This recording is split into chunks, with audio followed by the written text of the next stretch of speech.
Alien Convergence from 2017. Did you know that the same year this movie came out from the Asylum, there was another movie called Alien Covenant? How weird. Theme song. Cartoons Reviews! Cartoons Reviews! If you want to watch Alien Convergence, check the link in the description. So we have another Secret Asylum movie. I didn't know this was by the Asylum until I started to write this. So even though the movie is not great, I would say by Asylum standards, it is pretty good. The basic premise is that we have DARPA. They're working on this project. I think they call it the Neuro Project. Make it possible for pilots to remotely control drones with their mind. And the test pilots are all former pilots. Our main character is Emma. She's afraid to get back in a jet plane because she had a crash with a guy named Ashiro. Turns out he only has one hand. Hey! Forgot something. I don't need both hands to hold it. That's small, huh? Ben, he's quadriplegic. Bruce? Ended up in this chair after a close flyover northwest of Baghdad in 2006. There's also this woman, Sandrine, who's kind of the tech nerd, but apparently at one point she also tries it to be a pilot, so I'm not sure. She's on crutches. Don't get it twisted. 3 legs are faster than 2, and I know how to work these things, sweetheart. Don't know why. And there's another guy who just seems to be there. So this could be an interesting movie. It's got these former military pilots proving to the world and themselves that they are still worthy, can still contribute. With all due respect, sir, I don't need your apology. What we need now is a vote of confidence. But that's not how the film turns out. The first sign this is not going to be great is right from the start. We see a couple astronomers, I guess? I don't know. They're tracking some objects entering the atmosphere. And one of them, the guy, says a bunch of stuff that doesn't make a lot of sense. Monitoring flux reduction rates now. They're losing mass. Current trajectory predictions adjusting. Something's not right here. They appear to be accelerating. What do you think? But they're moving at such an exponentially high rate of speed for their size and velocity, it doesn't make sense. But at their present mass, they just shouldn't be moving this quickly. Turns out these objects are actually 3 creatures from space, and each one lands at a different type of energy source, like a nuclear power plant and some other places like that. So that's the start. Then we switch to the pilots doing their test piloting. And they're controlling these mentally controlled drones. And it has kind of a neat split screen type thing, which is kind of fun.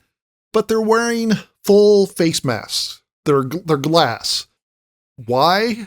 Why are they not just wearing VR goggles or something? Because we couldn't see their faces then. That's why. So one of the monsters happens to be nearby, and they go and they watch a plane attack it, and they notice they're all feeling nauseous. So apparently there's something about these monsters that if you're looking at it, you get nauseous, and you can't focus on it right. They also say that doesn't happen if you wear the headsets. I felt the exact same sensation. The wooziness, the intense headache, but not when I had the helmet on. Which apparently work even if you're just wearing them and they're not connected to anything, and they don't just forward the camera from the drone or anything. Another blow for science is they slow them down when they're looking through it. It's like, Emma, what did I just see? Why did it slow down like that? Are they implying that it slows time down or something? I don't know. But the monsters take out the military, and it's up to our main characters to go save the day. So you see what I say about this could be interesting. There's even a nice subplot about our female lead. She reconciles with her father, and she has to face up to her fears. At one point, she's like, we got to go to this military base. It's 6 hours away, and they're like, why don't we just go to this one and fly to the other military base? And one of the characters kind of calls her out. It's like, you're just doing this because you're afraid to fly. Look, driving there is going to take much longer. Look, you gotta get that crash out of your head now. So that's kind of neat. But then it gets stupid. So they realize the monster has landed nearby. So they go check it out. They leave the quadriplegic guy behind and they go investigate. But they let the woman on the crutches go with them. Wait up. I'm coming with you. And they say that we learn there's only 3 monsters so far. They're all in California desert or Arizona, around there. And so what? Other countries are just like, sucks to be you, and they're not doing anything? Then they get to the military base, and we learn they have to retrofit some planes so their neurotechnology can control them. So we get a training montage. And you'd think either our main characters would be the ones, since they've been training on this stuff, or maybe they pick a current pilot, so that would be a good choice. Nope. They train the female lead character's dad. Dad! Who happens to be paraplegic. Oh, and he happens to be the scientist from the start. Oh, and he used to be a hotshot pilot until he got into a car accident. So, wow, this guy's really smart. He's a pilot, and then apparently he's an astronomer too. But you're telling me the best person for the job is someone who is not someone who's been testing it. It's this guy who's tested it once, and he hasn't flown in years, but he's the best person for the job. Running out of time. We need to make a decision. I think we'd all like to volunteer, but we've never seen scores like your dad's before. Oh, and remember the whole time I've been saying they're remotely controlled drones?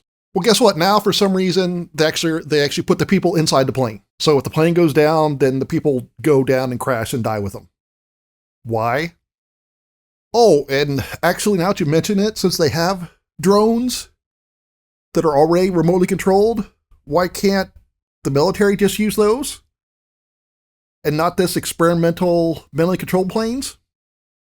Oh, and if all they need to do is just look through the helmet and not be affected, why can't current trained pilots just wear the helmet and use a regular plane? Shut up, that's why.